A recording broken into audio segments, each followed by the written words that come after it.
the frame rate? Hi everybody, I'm Ryan.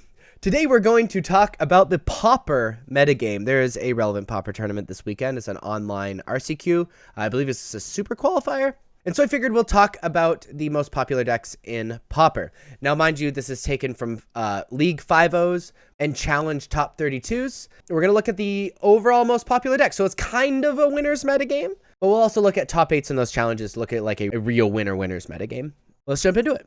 The most popular deck in Pauper, by a very small margin actually, is the Grixis Affinity deck. The Grixis Affinity deck just gets so much value over all of its cards. It has a ton of artifact synergies that lets you play cards for very cheap, has cards that has you sacrifice artifacts and then draw cards, and eventually just has the goal of totally outvaluing their opponent. It is incredibly good. The second most popular deck, by, again, a very small margin, is Burn.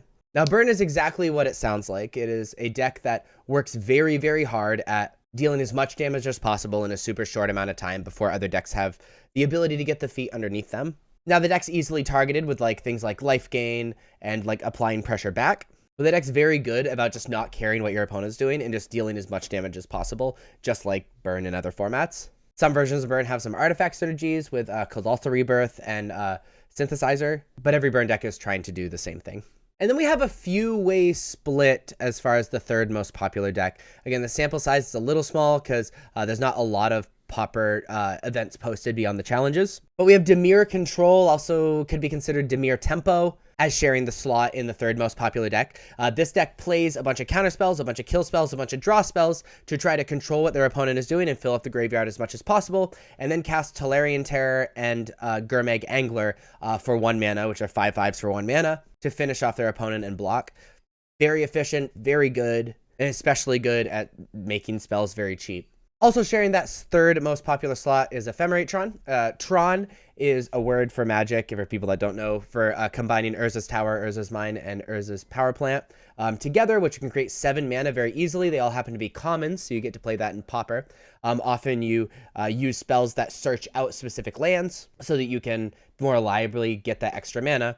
Ephemerate Tron then uses that extra mana to cast creatures that have entered the battlefield effects, which you can then blink with Ephemerate and like Ghostly Flicker. Often this is a value deck that tries to lock out their opponent with just like drawing a ton of cards. A lot of versions of the deck play Stonehorn Dignitary, which makes your opponent not enter combat step. And there's actually an infinite loop where you can Ghostly Flicker Mnemonic Wall and Stonehorn Dignitary. It goes to the graveyard. When Mnemonic Wall comes back on the battlefield, you grab Ghostly Flicker from the graveyard, and so your opponent can't attack, and then you can Ghostly Flicker again the following turn, so your opponent can't attack, and you keep getting Ghostly Flicker back. Really annoying when that happens. Also very, very good. Mono Blue Fairies is more of a tempo deck than the Dimir Control deck. Sort of the Delver deck of the format. It plays some very cheap, evasive creatures, draws a bunch of cards, counters a bunch of spells, does this thing. This deck is really carried with Spellstarter Sprite. Spellstarter Sprite countering spells with converted mana cost equal to X or less, where X is the number of fairies you control, and just kills your opponent while stopping your opponent from doing stuff. So that is the overall metagame, but let's look at the top 8 metagame. There are 2 challenges every single weekend, and this past weekend, this is what the top 8 metagame looked like.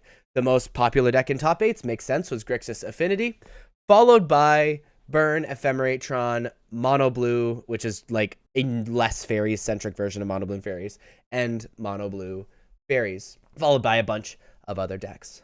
You'll notice, though, that really, like, you can play any deck. So much of the format is rogue decks and, like, low second tier or third tier decks.